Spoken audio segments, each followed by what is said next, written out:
اپنے دوستوں سے اکثر کہتا ہوں، کئی دفعہ نا وہ کسی میڈیا کے پلیٹ فارم پہ دیکھ کے نا کوئی صاحب آ جاتے ہیں اور ان کے آنے پر شرمندگی ہوتی ہے.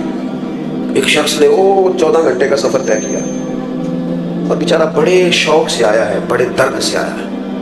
اور کئی لوگ انہوں نے کہیں کیمرے کے پیچھے دیکھا ہے لیکن اچانک ان کی نظر پڑی تو پھر شدت یوں ہے کہ ان کی آنکھوں میں آنسو بھی آ گئے.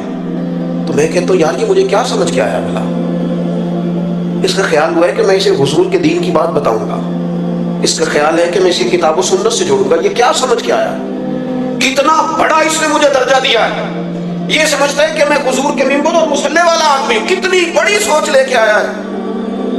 اور پھر یہ میری بڑی چھوٹی حرکت نہیں کہ میں پہلے دیکھوں کہ اس کے ہاتھ میں شافر کتنے ہیں اور میں یہ جاتی دفعہ دیکھوں کہ یہ دے کے کیا جا رہا ہے. اس نے اسٹیٹس کیا دیا ہے، بٹھایا کہاں ہے، یعنی اس نے کیا سوچا ہے، اس کی کیفیت کیا ہے. اور یہاں حال یہ ہے، آتے تھے لوگ سیدنا عمر کو دیکھنے، دیکھتے تھے کسی کھجور کے درخت کے نیچے لیٹے ہوئے، دیکھتے تھے ان کی تہمت کئی جگہوں پہ پیبند لگے ہوئے. جب لوٹ کے جاتے تھے تو کہتے تھے عمر تو عدل کر کے سوتا ہے نا تو روڑوں کے بیچ بھی نیند آ جاتی. آپ کے کردار کی خوبصورتی، آپ جب تھوڑا سا نا تھوڑا اٹھ کر سوچتے ہیں کچھ چیزوں سے اوپر بڑھ کر، جب کوئی شخص آپ سے دین کی بات سن کے رو رہا ہوتا ہے نا تو وہ تو کہیں اور پہنچ جاتا ہے. لیکن اگر سٹیج کے پیچھے ہی بحث ہونے لگ جائے کہ میرا تو معاملہ کچھ زیادہ تھا، آپ نے پورا کیا ہی نہیں، تو اس آدمی کا وہ جو اس نے ذہن کے اندر ایک ماڈل بنایا ہوتا ہے وہ زمین بوس ہو جاتا ہے. وہ کہتا ہے یار ہاتھ ہو گئی، میں نے کیا سوچا تھا، یہاں مان کے گیا. تو اپنے آپ کو جو لوگ دیکھیے، دو چیزیں بڑی ضروری ہیں، میں نے باتیں زیادہ نہیں عرض کرنی. دو چیزیں بڑی ضروری ہیں زندگی میں، ضرور ان کا خیال کریں. ایک تو زندگی کو با مقصد بنائیں. آپ کو پتہ ہے ڈپریشن اور ٹینشن کے زیادہ مریض امیر گھروں میں ہوتے ہیں، کیونکہ انہوں نے جس دولت کو ٹارگٹ کیا ہوتا ہے وہ اچیو ہو گئی، ان کے پاس آ گئی. جس منصب اور عہدے کا وہ لالچ رکھتے ہیں وہ اب آ گیا. اب اس کے بعد زندگی زیادہ آرام دہ ہو جاتی ہے تو ٹینشن اور ڈپریشن کے مرض بڑھ جاتے ہیں. مقاصد زندگی میں بڑے پیدا کریں، بڑے، اور کچھ بڑا کام زندگی میں کرنے کا ارادہ کریں. دیکھیں اللہ کے رسول صلی اللہ تعالی علیہ وسلم نے فرمایا جس بندے نے درخت لگایا نا زمین پہ، جب تک کوئی چرندہ پرندہ یا انسان نفع اٹھائے گا نا اللہ لگانے والے کو اجر عطا کرے گا. ہماری نا یہ سوچ کبھی نہیں بنتی کہ یار چلو میں نے اپنے گھر کے اندر اتنی محنت کی ہے، اور جو 1.25 کروڑ 1.5 کروڑ کا گھر بنایا اس کے باہر نا بالکل گلی میں پانی کھڑا ہوتا ہے. اس نے اتنا رقم وہاں خرچ کر لی ہے، وہ اگر چند ہزار یہاں بھی لگا دیتا رفع عامہ کے لیے، آپ حضرت سے پوچھ لیجیے گا، لوگوں کو کھانا کھلانے کا بھی بڑا نفع ہے اور لوگوں کا رستہ کشادہ کرنے کا بھی بڑا نفع ہے. لوگوں کے لیے کسی قسم کا بھی احسان ثواب ہم کرتے ہیں، ہمارے یہاں مروجہ طریقے کے مطابق کر دیا جاتا ہے، بڑا اچھا ہے، وہ بھی بڑا عمدہ ہے.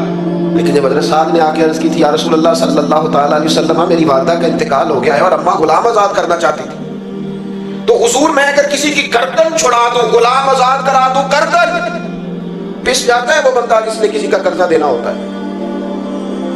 تو یہ معنی اس سے لے لے، اس روایت سے یہ والا معنی کر لے. کہا اگر میں غلام آزاد کر دوں تو میری اماں کو فائدہ ہوگا؟ تو کریم نے فرمایا ضرور آزاد کر، رب تیری اماں کو اس کا اجر عطا کرے گا. چل تو بھی کسی کا قرضہ معاف کر دے اماں کے احسان ثواب کے لیے. چل وہ جس کو تو نے ایڈوانس دے کے رکھا ہوا ہے نا ملازمت پہ اور تنخواہ بھی پوری نہیں دیتا اور بیچارہ جا بھی نہیں پاتا، چھوڑ دے اس کے پیسے ایڈوانس کے، اسے آزاد کر دے، اس کا ثواب بھی تیری والدہ کو جائے گا. تھوڑا سا نا زندگی میں کوئی کارنامہ، کوئی خدمت.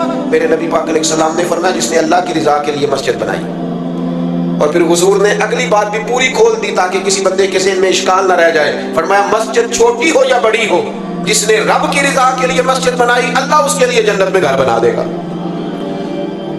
میں آپ سے عرض کروں کہ کوئی کام زندگی میں جو خیر کام سے ممکن ہو سکے، کوئی کام، اور ایک خاص پہلو اس میں پیش نظر رکھنا بڑا ضروری ہو گیا ہے.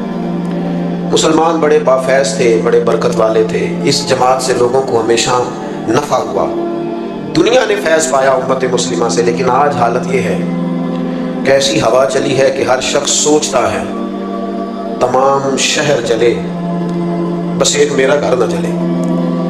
تھوڑا سا نا دوسروں کے، حضرت صاحب موجود ہیں یہاں ماشاءاللہ، ایک بڑی تعداد ہے علماء کی، بڑے ماشاءاللہ مناظرین موجود ہیں.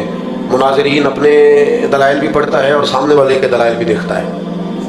علمی عقیدہ ٹھیک ہو تو رائے کا اختلاف بڑی جگہوں پہ ہوا ہے، لیکن ساری زندگی صرف میں کہہ چکا ہوں عقیدہ ٹھیک ہو تو رائے کا اختلاف.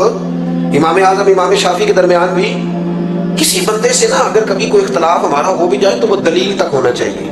دلیل مل گئی تو اختلاف ختم. ہمارے ہاں اختلاف اب دلیل کی حد تک رائے کے اختلاف کو، صرف رائے کے اختلاف کو لوگ بہت بڑا مسئلہ بنا لیتے ہیں اور آزمائش بن جاتی ہے بڑے لوگوں کے لیے.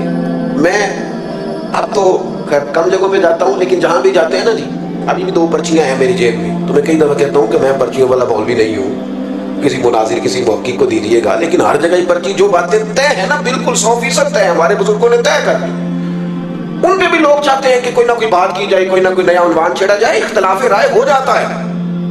جو بابرکت لوگ ہوتے ہیں وہ ساری زندگی کسی ایک پہلو پر ہی چیزوں کو طے کرتے نہیں گزارتے، وہ آگے بھی بڑھتے ہیں، وہ کچھ کام بھی کرتے ہیں. یہ کیا بات ہوگی کہ دیکھیں نا صحابہ کرام علیہم رضوان کے درمیان رائے کا اختلاف ہوا، لیکن دلیل کی حد تک. حضرت عمر فاروق منبر پہ تشریف فرما ہے، کوئی حکم دینے لگے ہیں، حضرت ابو ایوب انصاری کھڑے ہو گئے. یہ میری بات آپ نے یاد رکھنی ہے. حضرت ابو ایوب انصاری کھڑے ہو گئے، انہوں نے کہا، یا حضرت ابو ذر غفاری، انہوں نے کہا عمر نہ آپ کا حکم مانیں گے نہ آپ کی اطاعت کریں گے. کیا ہوا بھائی؟ کہنے لگے کہ کل جب سب کو ایک ایک چادر ملی تھی تو آپ نے 2 چادریں کیسے لے لی؟